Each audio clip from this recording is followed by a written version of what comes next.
Good friggin' morning, gol dang it.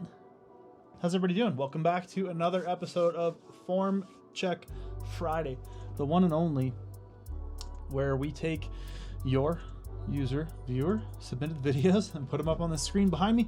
We try to help all y'all become more efficient power lifters. So without any further ado, we're gonna get right into it here. We're gonna start off with Drew, who we left off with last episode. Now, Drew is 20 years old. He's pulling on a Texas deadlift bar here. He says 275 pounds, I believe he said, for a set of 5 or maybe even a 5x5 at around an RPE 7. So he says that he's a hook grip puller, but has been trying to figure out how to incorporate straps. He doesn't want to or doesn't feel like he can hook grip everything. He says he's pulling his top sets with straps currently.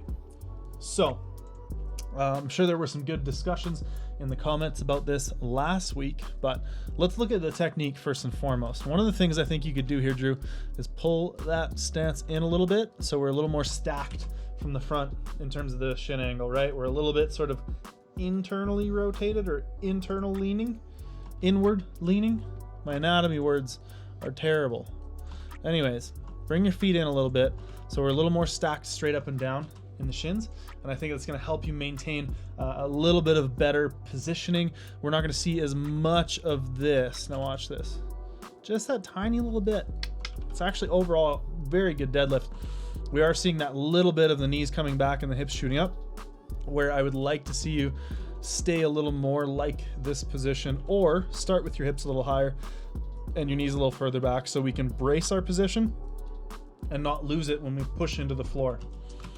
Now, in regards to the hook grip versus straps and how to incorporate the two conversation, the big thing for me and what I would recommend you do, because it's what I recommend my lifters and my athletes do, is pull your top sets with hook.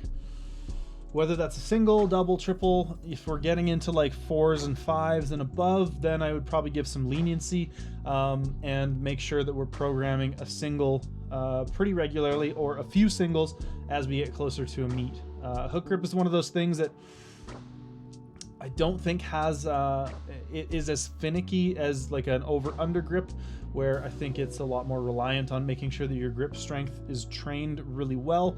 I think you can get away with being a little bit more lax with your hook grip training. Generally speaking, once you kind of acclimate to it, you just squeeze your thumb really hard. But I would say there's a lot of value in making sure that you're constantly practicing it, constantly staying skillful with it. And anytime you're doing anything like a triple or less, I would definitely use hook for your top sets. And if you can't use it for your top sets, I would use it for some of your back off work and maybe an isometric hold at the top of a deadlift on some of your back off stuff, just to get a little bit extra training for it if you're not able to use it for, say, your top set of 5 or whatever. So that's my 2 cents. Up next, we have Grace doing some squats. Now, Grace says she's from an island called Saipan, so shout outs to Saipan. I don't think that I've ever heard of it before, but glad you're watching the channel. Lifting 1.5 years. She says she's just getting into powerlifting and would like to compete one day once the world kind of goes back to normal. She says squats are her favorite exercise and that her knees do start to feel a little bit uncomfortable as we get into heavier loads.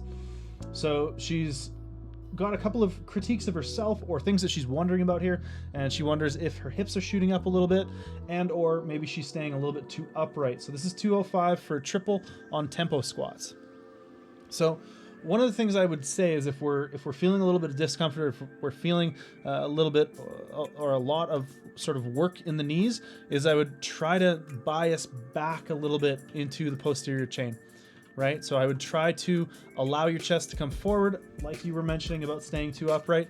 I would try to allow yourself to lean a little bit and put more weight back on your heels, and you're probably going to get more work, more feeling at least on the glutes and hamstrings when we break at the knees predominantly, right? Right now we're just kind of like pushing the knees forward. We've got a fair bit of tension on the forefoot. I think that, yeah, there's a potential we're doing you know, a little bit more work with the quads or something like that, and causing a little bit of discomfort. Now, the other thing is we might be able to solve this problem by getting a little bit more depth. Now, I know these are tempo squats. Sometimes they're going to be a little bit on the line because we're creating an excess of tension and force into the bottom, but I would recommend we still try to lift these to a competition standard. And what we're seeing in these squats, which is a great angle, we can actually see everything. So this first rep, we're right on the line. The second rep, I think again is on the line, and by the end of the set, we're actually squatting a little bit high. So that to me, again, looks right on the line. Maybe, you know, it's going to be a 2-to-1 decision either way. And this last one, I think we're maybe even a little bit high. So I would work on pushing back onto your heels a little bit more. Try and allow yourself to tilt. Try not to work into so much extension, right? So again, as we talked about in the definitive squat guide, use a little bit more sort of ribs down bracing in the front and bring that rib cage down on top of the abs, and then flex the abs, brace the core. And try not to get into so much extension there, I think is one way to help you kind of sit back into the posterior a little bit better. Yeah, other than that, I think you're good. I don't think your hips are shooting up too much, just kind of moving to a very natural amount or acceptable standard. So yeah, that would be what I would recommend there, Grace. Good luck with that. All right, up next we have Thomas doing some bench. Thomas says he doesn't have any problems getting stronger. Basically was what he said, but he says that the cues that he thinks about kind of get into his head, or he overdoes it with the cues maybe, and is kind of like overly concerned with cueing things. He said he started lifting in May and he had a 245 pound bench, and now he has a 345 pound bench. So I guess lockdown or quarantine or COVID or whatever, these last number of months have been good to Thomas. So congrats on 100 pounds on your bench in however many months. That's pretty fantastic. Good for you, man. Now, in terms of the cues being a bit too much, the biggest thing I try to stress with lifters, and I actually discussed this on a podcast the other day, which I'll post a link to through my Instagram as soon as it's out. So if you don't, go ahead and follow me at Bryce_CBB on Instagram. In terms of the cueing, I think one thing that works really well, and one thing that I try to get lifters to think about and to consider, is what we call like a keystone cue, or what I call a keystone cue anyways. And I would try to focus in on like one main thing that kind of helps all the other pieces fall into place. So for me, in my squat, for example, it's pulling the bar down into my back, making sure my lats are tight, and putting pressure into the front of my feet. Those are the two big things I think about. If I can get those things going, everything else falls into place. So I think it's really important that we try to sift through this gargantuan list of cues that often we'll come up with, to try to have maybe one or two things that when the bar gets heavy and we can't just think about all of this like 15-point checklist, that we're able to say like, okay, is this on? Is this on? And by on, I mean on point. Is this like, you know, can we check that box? Can we check this box? Okay, good, go. And the rest of it, just lift, right? Because when we get under heavy loads, we don't want to be cueing ourselves and thinking about a ton of things. We just want to go execute. So keystone cues, put some thought into it, see if you can come up with yours. All right. Now, he says that the pin height on this rack, in terms of the unrack, is killing him too. And I can tell we definitely do struggle with getting this bar out of the rack a little bit, which sucks. These hammer strength racks are notorious for it. We got this big V in here, and the spacing is such that I doubt he could even bring it down one, because then it's going to run into the safeties. So kind of a, oops. Yeah, you could see where I was drawing. Okay, never mind. Yeah, that sucks, man. So one thing I would maybe try to do is, if you can get the bench a little bit further back, like maybe an inch, it's going to allow you to unrack from here as opposed to here. And you know, that's probably going to be a fair bit easier than having to reach all the way back to unrack. You can unrack from here, pop it out, and reset your shoulders. Unfortunately, there's no easy fix for that other than get a handoff.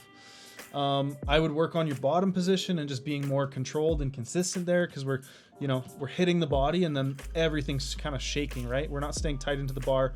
We're not controlling the touch and reversal of direction. So as I recommend almost every time somebody submits a bench here, pause work, control the bar on the eccentric more, control the bar, touch your t-shirt, not your chest, etc., etc. But yeah, a lot of very similar cues to what I offer a lot of people. But also sift through all these things that you're hearing people say in terms of what good technique is. Find the ones that appeal to you or that seem to work the best and use those. Up next, we've got Ashley, and she's doing some sumo deadlifts here. She says that she feels like her bar path could use some work. She says that her lats could be a little bit more engaged at the top, and that her PR is 305 at 114. And her goal is to try to hit 315. So let's dive into this, because I think I see a few things right off the hop. Number one, I think our stance is almost a little bit too wide, right? So we end up in this position where if we're looking from the front, it's probably going to look something like this, right? Something like, there we go. Now you can see it. So that's the shin angle. There's the femur, and here's the body, right? So what I would prefer to see is something like this, where our shins are a little more straight up and down. So I think you could move your stance in a little bit and create a bit more of a consistent start position, number one. Now your first rep looks pretty good. I don't know about bar path because obviously we can't see from the side. I'm not sure that bar path is something I really look super in depth to as an indicator of things going wrong or right in the deadlift as much as I would on maybe the bench press and in some instances the squat. But the other big thing is with this lockout, we're unlocking the knees almost every rep. We're focusing a lot on staying upright, and the knees are going really far forward. I think you could, again, kind of keep your hips back further, and I think that would allow you to be in a bit of a tighter position off the floor as well. We're unlocking the knees again. So a bit of a narrower stance. Leave your hips back a tiny bit so you can get a little more out of your posterior chain, like a little bit more glute, a little bit more hamstring. Because right there, you can see as you pull yourself in, you actually hit the bar away from yourself. And then you end up out on your toes because you're trying to be so upright and the knees go so far forward, right? We want to stay kind of wedged behind the bar a little bit. We don't want to be here where the bar's here. We'd rather be here, right? Shoulder. As opposed to like this, right? With the bar here. Because then the shoulder's like what? Way behind the bar? And then we end up, the hips kind of shoot out of position anyways. So yeah, I think that staying a little more over the bar, keeping your hips a little bit further back, I think could help quite a bit, as opposed to being quite so upright, as well as narrowing the stance. And yeah, that's all I got to say about that. All right, now we have Dillon, and Dillon is doing some 85% squats. So he says he wants to compete next year. He's not sure if he's at depth and anything else. Okay, Dillon, I think you submitted to our live stream just recently, but this is a fantastic squat, man. Like this is a wonderful squat. I think people should look at this as an example of all the things that you should do, and that Dillon's doing really, really well here. So for a bigger guy, a lot of the times you'll see the shoulders kind of draw forward as we get into the bottom position. But Dillon is a perfect example here of like, okay, yes, we're a little bit further out from where we started, but you're not going to see this bar knock him forward. You're not going to see him go into flexion or lose any of the brace and position that he's created as he drives out of the bottom. So that to me is a really fantastic example rather of a really good squat. Now this angle for depth, Dillon, is going to look a little bit higher than it probably otherwise is. And even from this angle, I can tell you're hitting depth. So that first rep looks perfect. Second rep's definitely in.